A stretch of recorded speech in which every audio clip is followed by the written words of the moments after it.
Hey everyone, I'm Diana Marquis, host of About Fundraising the podcast, and founder and chief strategist for DM Group Consulting, a boutique consultancy that works with nonprofit organizations on their board education training, fundraising planning, and coaching for executive directors and development directors.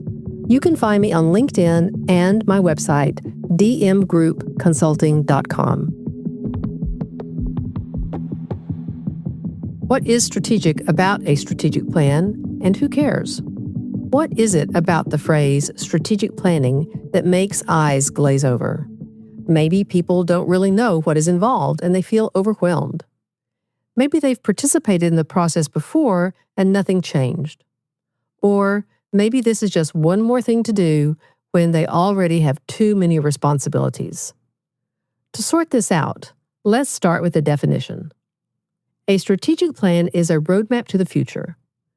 When deciding on programming or funding or staffing, the strategic plan should be your guiding light.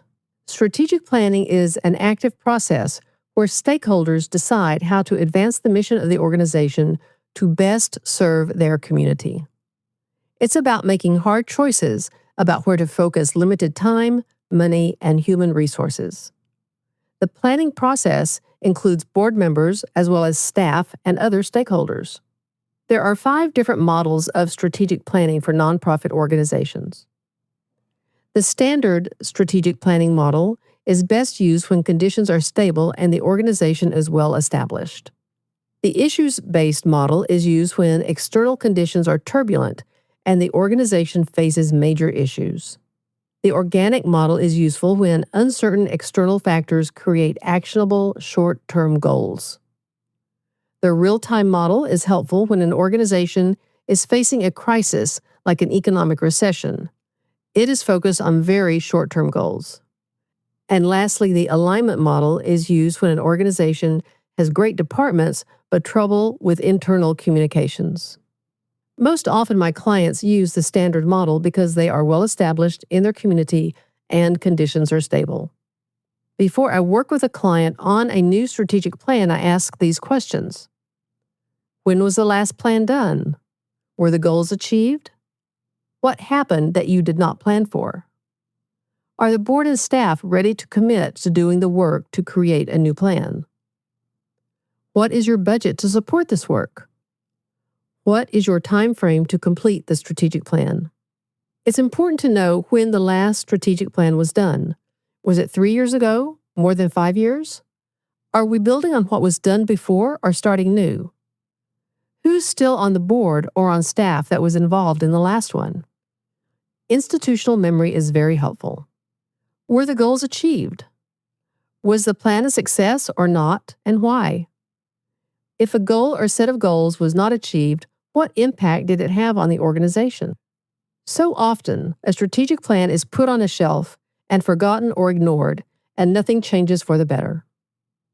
There are professional futurists whose predictions are accurate about half the time, but most of us can't see the future. There will always be something happen unexpectedly. Establishing a contingency fund as part of a strategic plan is one way to prepare. The board of directors must be 100% committed to doing the work on behalf of the nonprofit organization. It is not the sole responsibility of the executive director to create the plan. Staff must also share in the responsibility. Planning ahead to work on a strategic plan gives leadership time to budget all resources, including financial resources and staff time. An average strategic plan takes about 6 months to complete, and there are 4 broad phases. The kickoff and discovery, engagement and visioning, drafting and prioritization, and review and finalization. The first few weeks of the strategic plan process, the kickoff and discovery phase, include forming a planning committee, assessing internal readiness, and gathering data through stakeholder surveys. The next month or 2 is the engagement and visioning phase, where board and staff workshops are held, community or donor focus groups meet, and core strategies are defined. Midway through the process, the first draft is written. Leadership reviews it and gives feedback. Goals are refined. The strategic planning process wraps up with the final goals in place, approval by the board of directors, and a communication plan ready to implement. Creating a well-thought-out strategic plan takes time and dedication to the process. It must be inspirational and grounded in reality with a focus on organizational growth, internal capacity, financial health, and specific program priorities. It's finite. It's for a specific length of time, usually 3 years. And it moves the agency forward by answering the following questions. What are the specific tasks we need to accomplish to achieve our goals? How much staff and money do we need over the next few years to fulfill our mission? The final product is a detailed document with clearly defined roles and responsibilities, metrics, and milestones. To get back to the beginning, to plan means to decide to do something in the future. This includes intention, having a clear goal or purpose in mind, and preparation to work out the steps needed to reach the goal.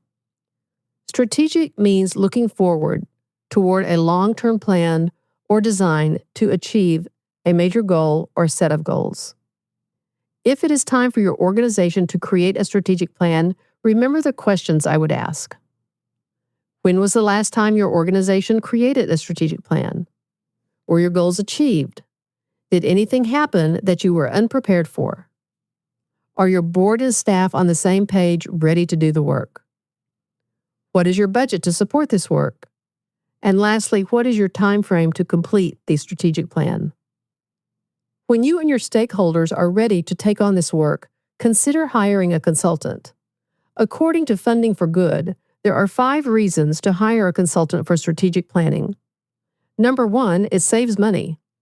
Strategic planning takes time from staff and board leadership. In contrast, a strategic planning consultant facilitates the process itself, leaving leaders to focus on strategy. Number 2, hiring a consultant saves money.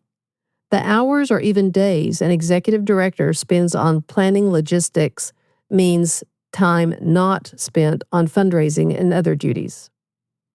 Number 3, consultants build authentic consensus. They help create space to grapple with challenges, explore opportunities, and co-create a path forward. Number 4, your consultant will help strengthen stakeholder relationships by guiding you through how different stakeholder groups should be involved in the planning process and setting clear expectations with each group. And number 5, a good strategic planning consultant has years of experience facilitating organizational planning processes. Your organization will benefit from the expertise your consultant has gathered over their career. A strategic planning consultant is not hired to write the plan or deliver a product. Their work is to facilitate the process, manage stakeholder participations, and ensure successful execution.